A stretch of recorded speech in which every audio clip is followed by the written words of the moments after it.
Tom Albanese from Vedanta, Sudhir Mathur from Cairn. The gentlemen have had a very busy day, but they've taken out the time to speak to CNBC-TV18. So my first question to Tom. Tom, the board meeting finalized the sweetened contours of the merger. What was the reason behind the sweetness? Because over the last 1.5 years, there have been a lot of conversations, a lot of to and fro's. Every time we asked you, you said it's still in process. What were the key reasons? And, specifically, was this after an intensive discussion with shareholders? Was this after conversation with shareholders wherein you met their demands and their needs? Yeah, I think first of all, recognize that when the boards had first approved the merger in June of 2015, about a year ago, we had about 9 months of regulatory approvals. And we said that those were the key things. Then we'd have a shareholder meeting and da-da-da. So what had happened was we went through those regulatory approvals. And they pretty much went without a hitch. We met each of those, and we had laid out the timeline, and we pretty much covered those.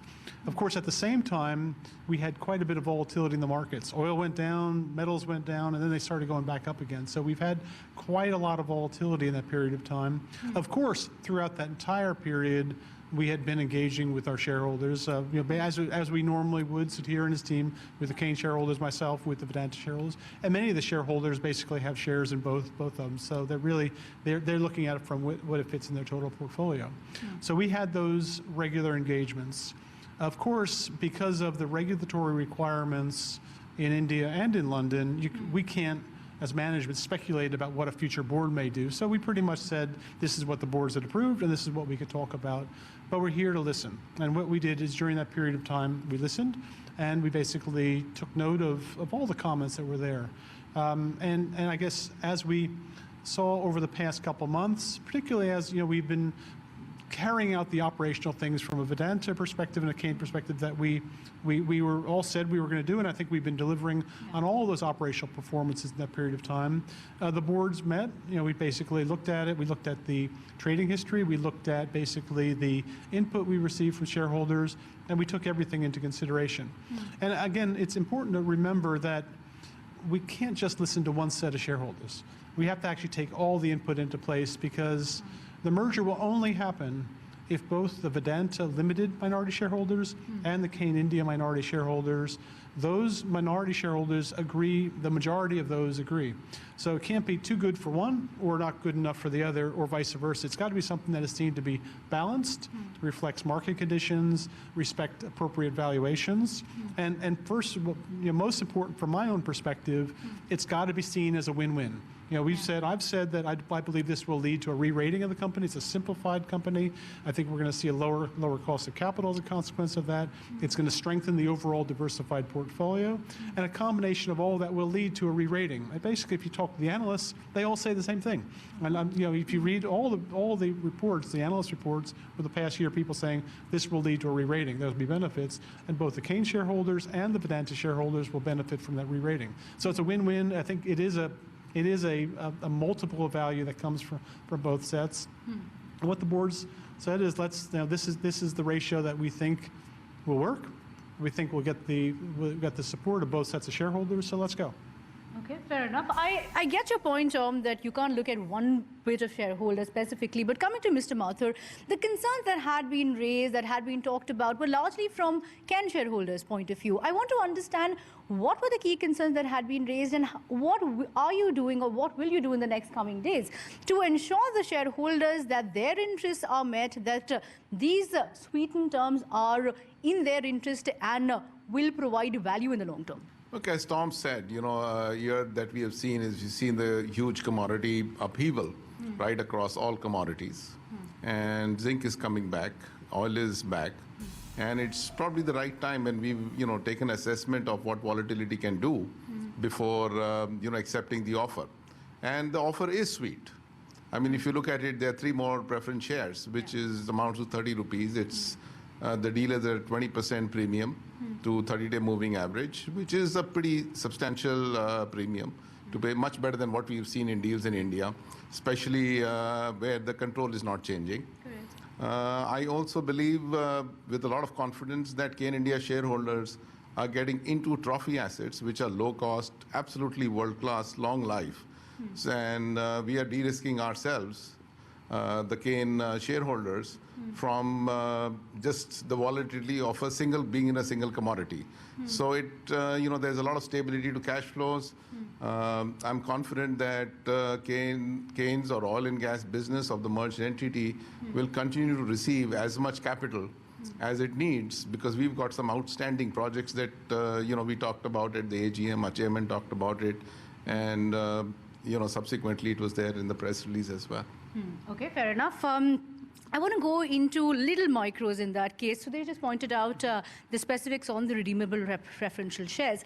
What is the option that you're giving to Cairn shareholders in that case? If they do get once they get the 4 redeemable preferential shares, what is the option in the future? Is there a buyout option that they have if they were to exit? Because that is a concern the shareholders will have. So I think the way that it works, it is exactly the same way it was planned to work a year ago. And that is that if a shareholder wants cash right away, they have a 30-day period to redeem them at par for that. So that basically is a cash instrument for them. If they see, for some shareholders, they have a different tax position than others. Some shareholders may see that it's advantageous for them on a tax-affected basis to basically keep those through the 18-month term, and they'll see a very, very attractive investment return depending on their particular situation. So they have a choice. In either case, within a period of either 1 month or 18 months, they're effectively cash. Okay, I'm trying to understand the future of the redeemable preferential shares as well. Is there an option where perhaps at a later date you would look at listing these preferential shares either on the NASDAQ or foreign markets? Is that an option that you can give to the Cairn shareholders? Yeah, I believe we plan to list these, so we will be listing these. And so the other third option is someone could trade those in that 18-month period if they choose to do so. Okay, fair enough. That puts a lot of clarity into perspective. Now, one thing that, and I've been in touch with the Cairn and Vedanta management for the last 1 year. The one concern, we've talked several times before. We were at that big merger conference, and the one question that kept coming out and has been coming out over the last 1 year is the 2 shareholders. And Mr. Mathur was asked that question just yesterday. The 2 shareholders, LIC and Cairn PLC, are important when it comes to the entire merger being completed in a cohesive manner. So I'm going to ask this question to both of you. Tom, from your perspective, has there been a conversation with LIC and Cairn with respect to these sweetened contours? And if not, will you be taking this forward? Has there been some kind of clarity with respect to where they stand? I think that in both cases, we first of all have huge respect for their positions, and we've had engagement with them for years, as we would normal shareholders. But we also are working within the regulatory regime, both in India and the UK. So we can't speculate, and basically we can listen though. And so we have been listening. Yeah. And so now that we've made the announcement, we can have an engaged conversation with those terms in mind. I look forward to that now. I look forward to that engagement in due course. Okay, so one of the many reasons why there have been sweeteners is also the fact that these 2 players wanted some form of sweeteners. Look, I wouldn't single them out from other shareholders.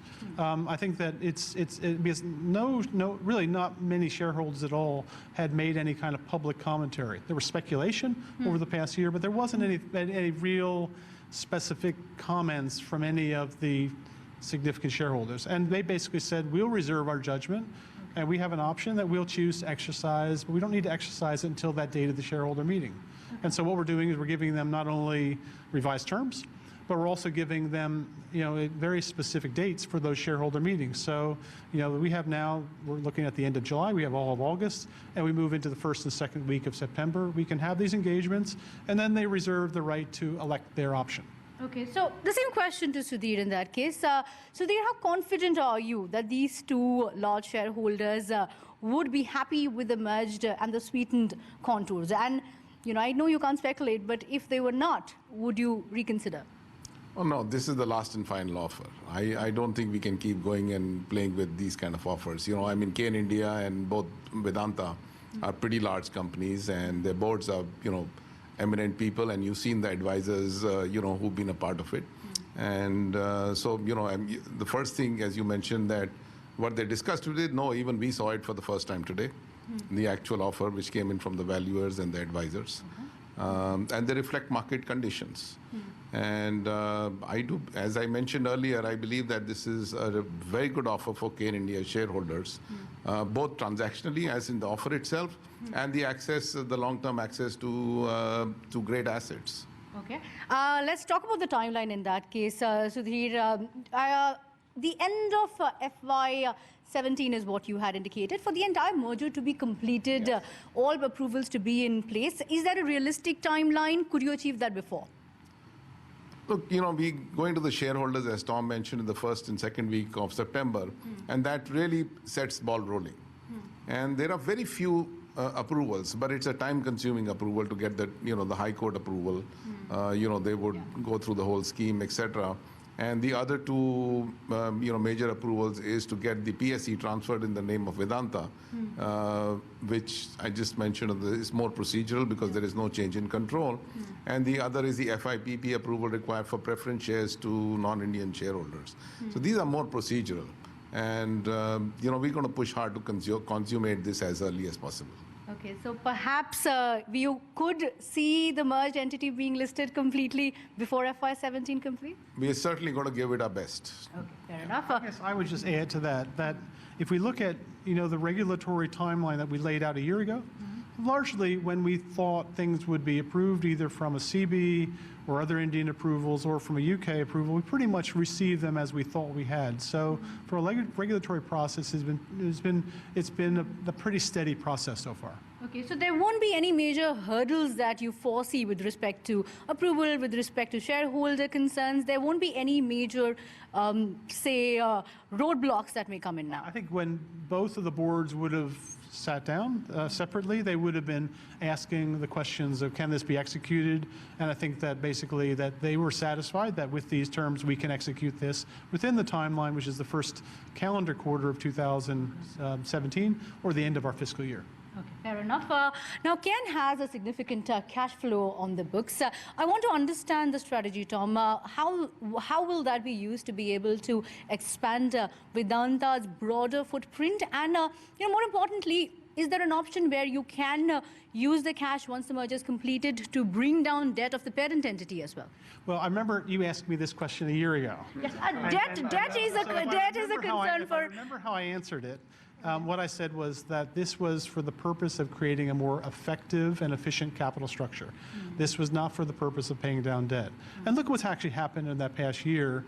Basically, the parent company debt, the maturities that were coming in July of 2016, they're all paid. We made a series of bond prepayments, bond buybacks. We basically saw that, particularly as the commodity prices went, all the bond yields had strengthened, and they basically came basically back to parity. And the markets, from about April or so, were very confident that we would be delivering. And when Vedanta had its year-end results, they were strong. We had record cash flows. And people said, yeah, these guys, they're delivering what they said they were going to be doing operationally. They delivered what they said they're going to do in terms of paying down the debt. And again, I'll say it exactly the same this year as I would have said last year. The purpose of this transaction is a more efficient capital structure. I come from a large, diversified miner, and I do understand that when you have very, very good ability and clear, transparent ability to basically put the funds where they're the most efficient, you end up having a huge opportunity for new growth opportunities.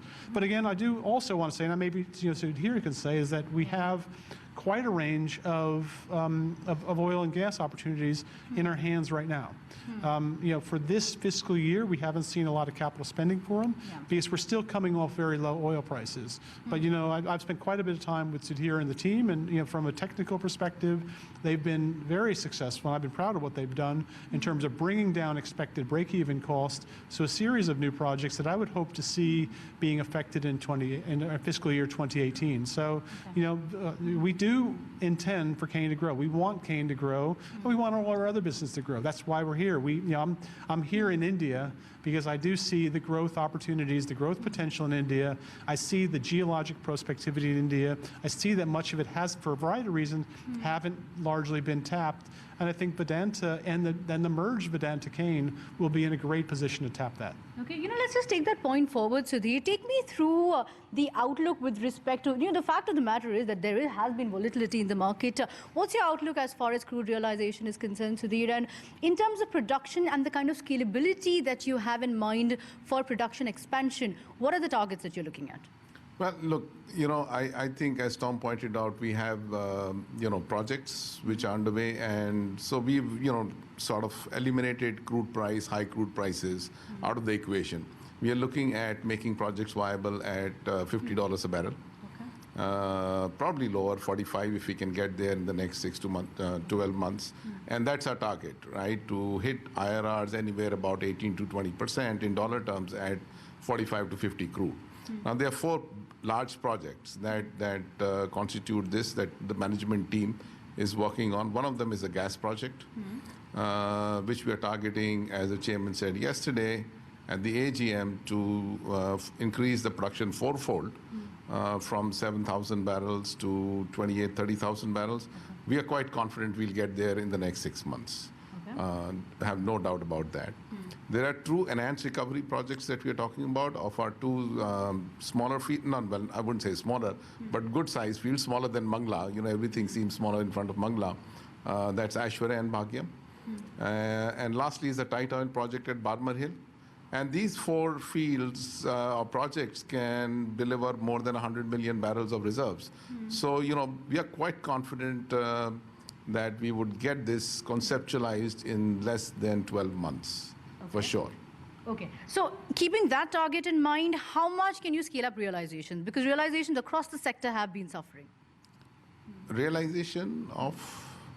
On a broader scale, sir, in terms of... So, it's difficult to put production profiles, because the projects may come on at different point of time, but each one of them has the capacity to produce 25 to 35,000 barrels of production at peak. Fair enough.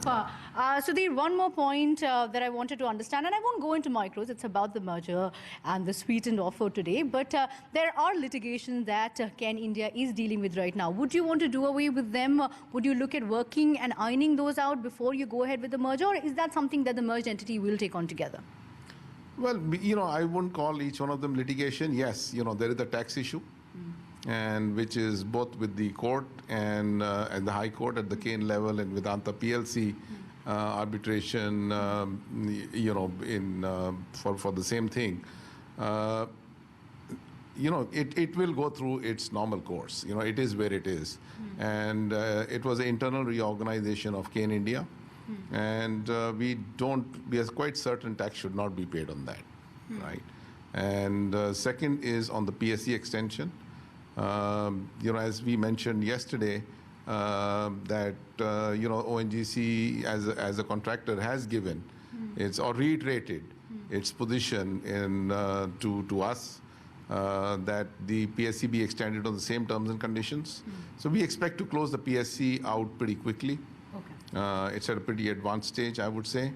And lastly is for getting the fair price of our crude. And we feel that there is a win-win for everybody, whether be it for the government of India, be it for us, be it for ONGC. So all the 3, the 2 on the PSC and as well as on exports are things that's a win-win-win for everybody. You said soon. How soon in that case? It's difficult to speculate on sub judice matters. So I don't want to get into detail on that, but we are quite hopeful. Okay, I'm sure Tom wants to comment on that. The broader... You had asked about volatility, and it's an interesting point because we looked at just today, and we presented in an earlier analyst presentation today, the price movement of all the commodities over the past 12 months. And they're all over the place. They're going like this, and But if you look at the basket, the average basket of those commodities, it's a dotted line that sort of navigates much less volatility in the middle of it all. So what has happened is that the diversified model does work, is that you do see the absorption of some of the big swings by basically the balancing out of some that are going up when some are going down. And particularly now in the current environment where, if you ask any analyst in the global metals or commodity space, what's the most attractive metal to be in, they all say zinc. Okay. And you saw Hindustan Zinc had their results this week. Vedanta has their results next week. But it's pretty clear that Vedanta has within its portfolio the single best zinc asset in the world. It's the second largest integrated zinc producer. It's the first decile, so lowest cost, and it's got the best growth opportunity. And it's the one commodity that everyone wants to be. Even the bears in the commodity space say, I like zinc. So Cairn effectively, the Cairn shareholders effectively get the full benefit of that zinc story, which is a great story. And if they don't like zinc, they love silver. And again, we now are in the place of producing close to 15 million ounces of silver a year. We're going to be one of the top silver producers globally. We'd love to see all that silver staying in India with silver craftsmanship and everything else. But we look at even expanding that business even further. Okay, so just taking from that very point, as integral as Hindustan Zinc is for the broader portfolio, what is the consolidated vision then? Yes, there is still the matter of taking in that stake from the government as far as Hindustan Zinc is concerned. But when that happens, is there a vision where after the Cairn and Vedanta merger, you will eventually look at merging Hindustan Zinc with yourself? Look, first I would say that the government of India is a very good partner and very good shareholder with us in Hindustan Zinc. They know the asset, they know the business, they love the success that we've seen over the past 12 years in terms of expanding it beyond anyone's conception back in 2002. The continued work for exploration, the government directors are very heavily engaged in the business, and they're very supportive of management. And so I would say that if the government of India wants to stay in there, they're welcome. They're welcome as a long-term partner in the business. If their policy changes and they would be thinking about maybe this is the time for divestment, we're happy to work with them to see some opportunity that works for Vedanta. Okay, so what is the update on that? Since we are talking about this, it's been a very long time since we've touched upon this subject. What is the update on that? I believe there was an offer made. Is there any headway? Is there a timeline you can give me on that? My sense is that the government of India likes Hindustan Zinc, and they want to stay in it for the time being, and I respect that. Okay. So, I'll pose that question as well to Sudhir. In that case, how will you leverage Hindustan Zinc in the broader portfolio of Cairn and Vedanta? How will you be able to leverage, for instance, the cash flow? They're sitting on a 20,000 crore rupee cash flow. How will you be able to leverage that? Well, it's part of the same portfolio, right? Whether it is zinc, and zinc flows into Vedanta. And so you get to be a part of that story one way or the other. Okay, fair enough. Certainly from my perspective, the Hindustan Zinc business is expanding. We have a huge expansion program there. We're producing a little over 900,000 tons of zinc and lead combined. I want to see that to 1.2 million tons, and we shouldn't be satisfied at 1.2 million tons. We want to find continued opportunities to invest. I think that Rajasthan itself is hugely prospective, and so I look forward to continuing to see more auctions in Rajasthan. I'd like to see ourselves spend more time and more money on exploration to expand the total footprint. And again, I think this is good for Hindustan Zinc. It's good for government of India, and it's very good for the state of Rajasthan. Okay, fair enough. Let's get closing comments in as well. Then, Tom, tell me the broader vision as far as Cairn and Vedanta as merged entities concerned. What is the target that you have in mind? 2020, what is the broad target that you have in mind? And have you decided on what the merged entity will be called? How will the shareholding pattern look like? Yeah, I think, first of all, to make it clear, the Cairn business will continue to be the Cairn business.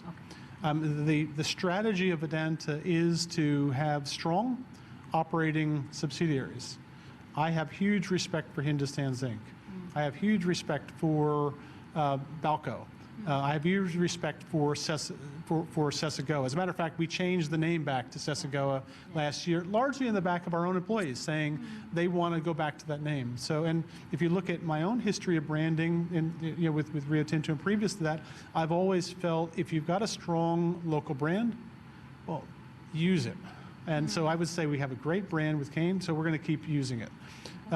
When you ask me my own personal future vision, it's exactly what our chairman, Anil Agarwal, has, and that is that India will continue to grow. India will continue to see increased GDP, and from my perspective, increased per capita GDP. And the economic history for hundreds of years, and especially for the past 20 years, suggests that when per capita GDP starts growing at a certain level, then the consumption of metals, the consumption of energy grows disproportionately large. So that if, for example, GDP doubles, consumption of metals triples or quadruples. And I do personally believe that in the period between 2016 and 2025, GDP might double, but the consumption of metals and energy will triple or quadruple. Now, does India have the current production capacity for that today? No, it doesn't. Does it have the resources? Does it have the potential? Does it have the capabilities? Yes. So it'll be part of this is the policy decision of the government of India. If it wants at that time in 2025 to buy all its mineral products from Australia, the Australians will love it. Believe me, the Australians will love that. But it's probably not good for India. So Vedanta is going to be well positioned. The merged Vedanta company will be very well positioned for that future increase, which I believe is a very clear vision. It's been the vision of our chairman from the very, very beginning 20 years ago. We will see that increase in demand for metals. We'll see the increase for demand for energy. We'll see the increased demand for clean energy, which, by the way, is very metals intensive. And all of this means that more business for Vedanta and more benefits for both the shareholders of Cairn and the shareholders of Vedanta. Fair enough, but the fact of the matter, Tom and Sudhir, is that we are in a volatile market as we speak. I want to understand your strategy and what are the levers that you're putting in place to be able, and I'm sure you have those levers in place already. What are the levers you'll put in place once the merged entity comes into being? The same exact levers we've been using them for the past several years as we've seen decline in all of our markets. And that is, first of all, if we can buffer that price movement by having the diversification, and you've seen that evidence shows our basket of our currencies is actually less volatile than any individual commodity. We are first quartile in Cairn. We're first decile in our zinc business. We're first or second quartile in all of Vedanta's businesses. So a low-cost producer that can ride out even the worst that the market throws at us. We want to grow, and we will be judicious in our spending for growth. In good times, when we have the money, we'll spend it. But in bad times, even if we don't spend it, we'll still preserve those options. We don't want to walk away from those options for growth because we have a long-term vision that's there. So the strategy you've been seeing from us for the past year since we talked about this is exactly the strategy you see for us for the next year. Okay, and your perspective on this, Sudhir, once the merged entity is completed, and while we are at that, your employees that are listening, and the fact of the matter is that when a merger goes through, when an M&A deal goes through for that matter, the one concern that employees ask is that will the management remain the same? Will the employees be safe? Your comments on that? Look, I believe that Cairn has outstanding management, technical and managerial, right? And I think they feel the Vedanta respects that management. And the role of the Cairn management, pre or post the merger, remains the same. Our role is really to create value-generating ideas, which create value for our shareholders. Vedanta is the largest shareholder, and that's not changing any which way. Right, and we will continue to create those, value-generative, projects for the benefit of all shareholders, as well as the other stakeholders, including the government of India. We want to produce as much oil as we can and gas in line with the PM's vision. And the same question and what I asked Tom, the levers that you're putting into place to ensure that in the volatile market, there is the possibility to achieve that larger 2020 vision. Well, I'm sure you've seen our results yesterday, right? And the last 12 months, we've altered our DNA. We've demonstrated huge flexibility. We thought that we were the lowest cost producers in the world. But even then, when we were there from last year, we dropped our operating cost by 20% overall, and we are still gunning to reduce it from those levels to $6 a barrel operating cost, and that's where it is. And as Tom mentioned, and I mentioned earlier, is to get projects which were viable at $80 down to making them viable at $45 to $50. I mean, that's our job, and we will, giving it a best shot. Okay. One last word. What was the toughest, gentlemen? I mean, I know you've had a lot of questions posed to you. You've very swiftly handled it by saying, we're looking into this, let's not speculate. The last word on what was the toughest thing in the last 1 year? Well, dealing with volatility is always tough, but we kept our nerves, right? We didn't sort of, become jerky that let's do this. I think we had a single point agenda, which was to maximize free cash flow and produce results, use this time to stand out from the crowd. And if you look at Cairn's operating performance in the last 12 months, it will stand out if you compare it to any peer in the world. In terms of we generated $630 million cash flow in such a period is reflection of the management quality of Cairn, I would say. Okay, was it easy keeping your nerves steady, Tom? Of course, because we have to be optimists in our business, otherwise we wouldn't be in this business. But if we look at the past 5 years, up until now, every year, the market prices were less than the year before, or the start of the year. And I do believe it bottomed out in the first calendar quarter of this year. But it was a tough time. You had oil, people were thinking about oil in the 20s, you were thinking iron ore in the 20s, you were thinking about aluminum around $1,400 a ton, you had a zinc at $1,600 a ton. Everything was down. Copper was planned to be less than $4,000 a ton. And people were thinking that China was going to go into a deep, deep recession. And while China's not India, it ultimately has a big say in what the prices of our commodities would be. Things have actually turned around reasonably well since then. It's not been overly exciting, but I do believe that we have been through that trough. My own view is that 2016, calendar 2016, will be the first year in 6 years where the end of the year is at higher prices than the beginning of the year, and it is actually starting some positive momentum. We're not expecting anything spectacular in markets, and we're still mindful of running our businesses as if it's a low-cost environment. But again, what will happen as we go forward with this kind of momentum is that all the shareholders will benefit from what I think is a slowly improving momentum for the commodity sector. Okay, are you worried about Brexit, Tom? I was actually in Britain when it was announced, I know. and I had the opportunity to actually, I was interviewed in an interview like this. It wasn't scheduled to be Brexit related, but all the questions were about Brexit. Our PLC company is obviously a British company. I myself have lived in Britain for 16 years. So everyone has their views of Brexit, how it will go or not.